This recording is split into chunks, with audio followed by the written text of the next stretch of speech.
நம்ம முன்னாடி பார்க்கும்போது அந்த ஃபார்ம் ஃபங்க்ஷன் டெம்பர்மெண்ட் இது ரொம்ப இம்பார்ட்டண்ட் அப்படின்னு சொன்னாங்க. அதே மாதிரி என்ன சொன்னாங்கன்னா attention, connection and understanding. Correct. இதே மாதிரி ருடால்ஃப் ஸ்டைனர் அவங்க டீச்சர்ஸ்க்கு இன்னொரு 3 ஆஸ்பெக்ட்ஸ் சொல்லியிருக்காங்க ஹவு டு அப்சர்வ் சைல்ட் அப்படின்றது.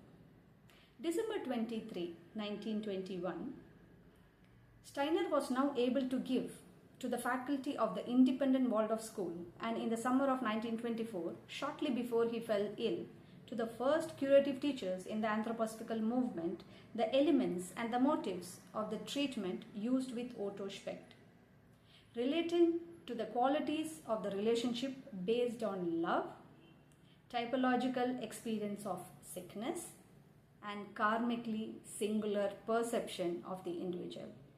These are the aspects of the process of how Rudolf Steiner observed children brought to him,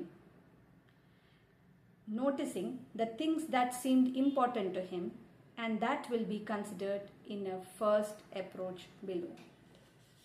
இங்கே how to observe the childல இன்னொரு 3 aspect கொண்டு வராங்க. Love, looking at the child with love.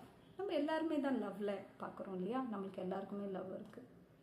ஆனால் நான் என்ன புரிஞ்சுக்கிட்டேன்னா நம்மளோட லவ்வில் கொஞ்சம் ஃபியர் இருக்குது, கொஞ்சம் வரி இருக்குது, கொஞ்சம் இன்டெசிசிவ்னஸ் இருக்குது. ஸோ அது பியோர் லவ், அன்கண்டிஷ்னல் லவ் இல்லை அப்படின்ட்டு தோன்றுது. To observe a child with unconditional love without any fear, வரி, அது ரொம்ப இம்பார்ட்டண்ட் அப்படின்னு நான் நினைக்கிறேன். செகண்ட் ஆஸ்பெக்ட் என்ன சொன்னாங்கன்னா டைப்பாலஜி ஆஃப் சிக்னஸ்.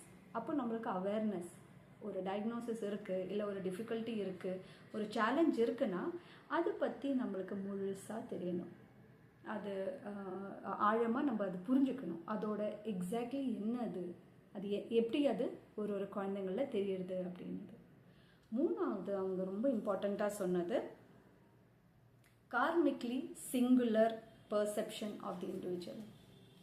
எல்லா சைல்டும், எல்லா இண்டிவிஜுவலும், நீங்களும் நானும், நம்ம இந்த ஏர்த்தில் ஒரு கர்மாவோட பிளானோட தான் வரும்.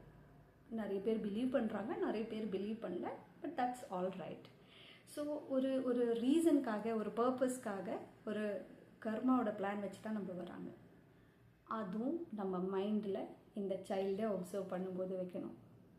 ஸோ ஒரு சைல்டை எப்படி லவ்விங் அன்கண்டிஷ்னல் லவ்வோட, செகண்ட் அந்த டிஃபிகல்ட்டியோ டிசபிலிட்டியோ டிஸார்டரை ஃபுல்லாக புரிஞ்சுக்கிட்டு, அண்ட் தேர்ட் இந்த சைல்டோட இந்த லைஃப்பில் இம்பார்ட்டன்ஸ், பர்பஸ் என்னான்னு அதுவும் கொஞ்சம் ட்ரை பண்ணி புரிஞ்சுக்கிட்டு, அப்போ தான் நம்ம முழுசாக ஒரு சைல்டை அப்சர்வ் பண்ணுறோம். இதுதான் இந்த பேராகிராஃபில் ருடால்ஃப் ஸ்டைனர் கொடுத்த ஒரு கருத்து.